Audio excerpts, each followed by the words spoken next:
Hello everyone, welcome to our last example problem for this kind of situation kapag meron na tayong blocks and pulleys and at the same time meron na tayong tension na kino-consider. So we have the value of 600 for block A, meron din tayong 400 na value and then weight. Okay, so paano ba ang atake natin when it comes to this kind of problem? If you have this kind of problem, ang pinapahanap kasi is weight W, which is yung ito, necessary to start the system of blocks shown in if figure below is moving to the right. So, ibig sabihin, lahat daw ng ating mga blocks is papunta sa right. Siyempre, kasi kapag ito is mas mabigat, ibig sabihin, akyat lang, papunta siya sa right lahat. Papunta sa right lahat. Ayan. The coefficient of friction is 0.10 and the pulleys are assumed to be frictionless. Ibig sabihin dito sa frictionless na etong pulleys na to is frictionless or there's no smooth lang yung galaw dyan. Okay. So, ang atake dito is we need to isolate part by part para ma-check natin. Hindi ibig sabihin kasi na may 600 and 400 tayong value dyan. Ibig sabihin is ang kailangan ng W is 1,100, like other values na mas mataas sa pinagsamang 600 and 400. Okay, let's isolate first. I-cut natin yung ating system dito and consider muna natin lahat ng nasa left part. Okay? And then, FBD lang po tayo. Consider natin i-drawing muna yung nasa left part natin. So, meron daw tayong block. Okay, assume that every tali is tension. So, ibig sabihin, away doon sa object. So, yan yung tension natin. And then, meron tayong 600. Let's say na naka-Newton yung value. Okay. Yung weight is yung 600 Newton. Since pa right, so, ayun din. Kasi sabi is to the right. Ibig sabihin, yung tali is papupunta siya sa right. Itong object is papunta sa right. Therefore, ang ating friction force is opposing to the left. And then, we also have the normal force kasi in contact siya sa rough surface. Okay. Therefore, compute natin summation forces vertical. We have negative 600 Newton plus NF equals 0. Ang NF natin, normal force natin, is 600 Newton. Next is to compute the friction force, which is the mu s times coefficient of static friction times normal force is equals to, we have 0.10 na coefficient of friction as per the problem and yung normal force na compute natin na 600 Newton. Therefore, ang FF, friction force natin, is equals to, of course, wag kayong magme-mental if ever na you are not sure. So, 0.10 times 600, we have 60 Newton. And by summation forces horizontal is equals to 0. To the right is positive. We have the tension positive minus the FF na ang value is 60.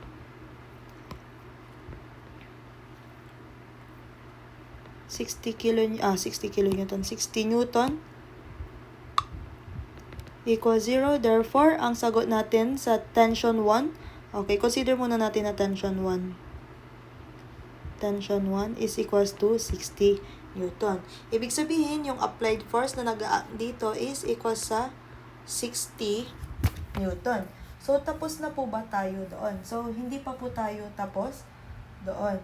Ngayon, kailangan nating i-consider yung next block natin, which is ika-cut natin by this part. Ayan. So, i-consider muna natin si pangalawang block. Ngayon, kung i-drawing muna natin siya, we will be having okay. So, may 30 degrees. And then, yung blocks natin is 400. Okay.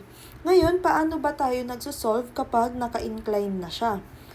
Kasi sabihin natin, we have weight. Ang weight po is nag-a-act siya doon sa mismong center ng ating object. So, meron tayong 400 Newton. Hindi po naiiba ang axis ng ating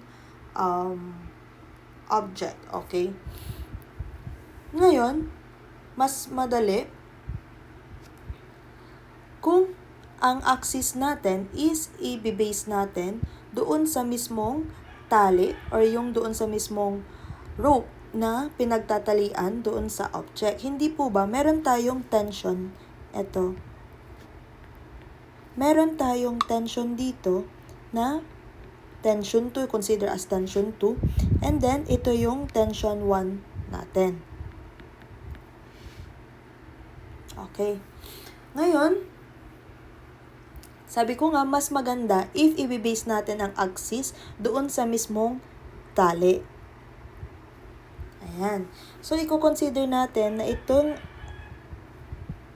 part na yan is yung x-axis. And then, yung y-axis natin, of course, hindi po ba perpendicular siya sa x-axis. Therefore, sumukat kayo ng 90 degrees. Ang ating y-axis is around here.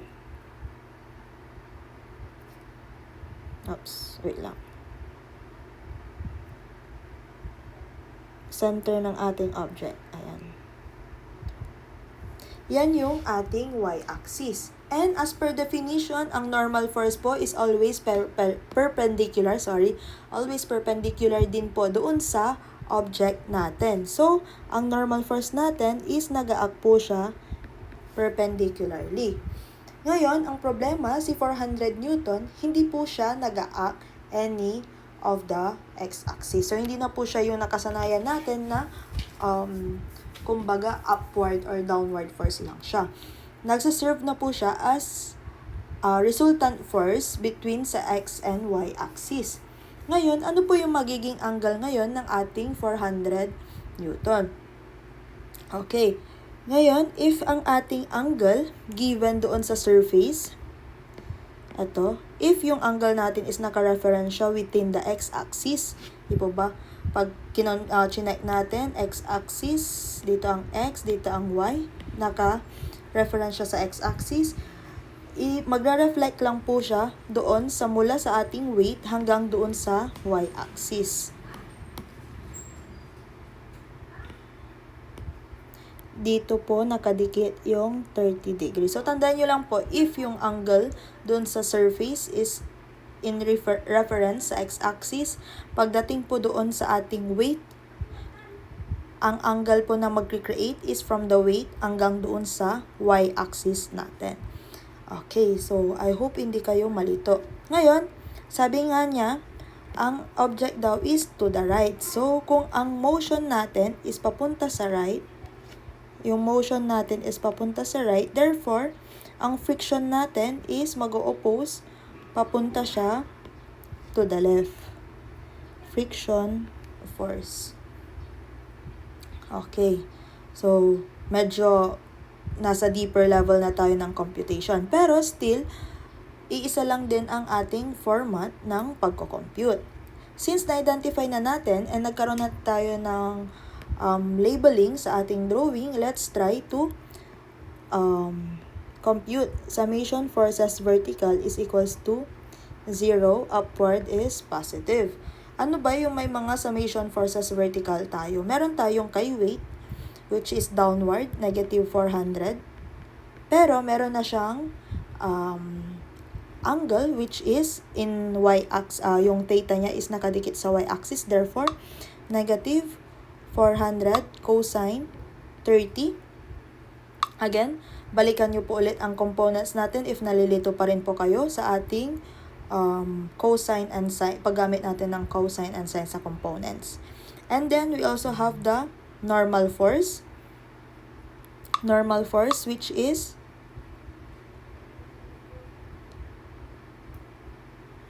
positive NF. Bakit positive NF lang po siya? Wala siyang cosine or sine. Kasi po, si NF, kung titignan nyo, ito po yung ating y-axis. Ibig sabihin, kung dyan po tayo magre-reference, si 400, may theta po siya talaga. And then si NF is directly upward force lang po siya sa ating y. That's why, nagre-reference tayo para maiwasan na natin yung kalituan sa mga axis-axis. Kasi kung dito pa tayo nag-y-axis, And dito, ang x-axis, mas madaming theta po yung kailangan nating palabasin for the other labels. Like sa tension, magkakaroon siya ng theta, and also NF is magkakaroon ng theta. So, mas madami siyang pinapalabas na angle. Kaya po, nagre-reference tayo doon sa same axis or same line ng ating mga tension wire. Okay, so let's continue. Therefore, ang NF is equals to 400. Pag inilipat natin siya sa right, we will have 346.410 Newton. Since normal force pa lang po yan, we will be identify the friction force, which is the μs times yung NF na nasolve natin. Still, we have the friction force na 0.10. Since wala naman, or nasa isang surface lang po siya, we have 0.10 times yung normal force na napalabas natin, 346.410. We have friction force na 0.10 times 346.410. We have 34.641 Newton.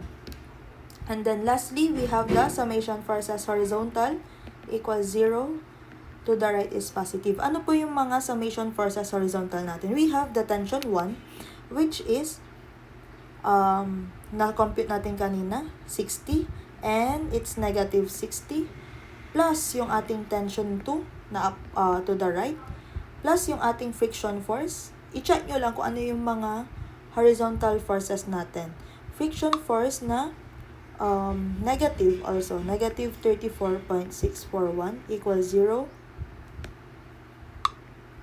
We have a value for tension 2 na negative 60 plus alpha x minus 34.641, alpha equals 0, shift solve. We have a value of 94.641 Newton. For tension 2 pa lang din po. Okay. Ngayon, i-consider natin yung ating last system. Meron tayong etong natitirang system na to mula dito sa etong part na to. Okay, so try natin. Ayan. So ngayon, i-consider na natin yung last part. Isolate natin. Meron tayong okay, so ito yung tension 2. Therefore, meron din tayo ditong tension 2. So, naalala nyo yung transfer of forces. So, since meron tayong tension 2 dito sa ating last computation, yung tension 2 from the pulley is mag-act lang din po siya away doon sa object. Okay, so pagdating niya dito, magkakaroon po ulit dito ng tension 2. Okay, and then we have the weight mismo. Hindi ba ang weight is downward forces, and ang mag-o-oppose lang din po kay weight is yung mismong tension 2 na nung wire mismo. Ibig sabihin, yung tension 2 is equals lang din po sa weight na pinapahanap sa atin. Kaso na-compute na natin si tension 2 kanina, which is yung tension 2 is 94.641. Therefore, ang ating weight is equals lang din po sa 94.641 Newton. So, despite po pala na 600 Newton tsaka 400 Newton yung weight ng blocks, pag yung weight ng block natin dito is 94.641 Newton, nag-start na siya sa 94.641, ibig pong sabihin, kayang-kaya niya na pong buhatin yung dalawang, yung dalawang blocks. Okay, so I hope you understand. Kailangan lang talaga ng tiyaga when it comes to computation ng ating mga friction condition. So I hope you understand well yung ating lesson. So I hope you will take this lesson seriously, since these lessons will be bearing also sa pagdating na ng dynamic subject. Okay, so I hope you learn something regarding with the friction, and I hope you will review also for your next assessment. So I hope If ever you have a question, please do message me through private message sa Messenger or through our GC, or comment kayo sa GCR for your questions. Thank you and have a good day.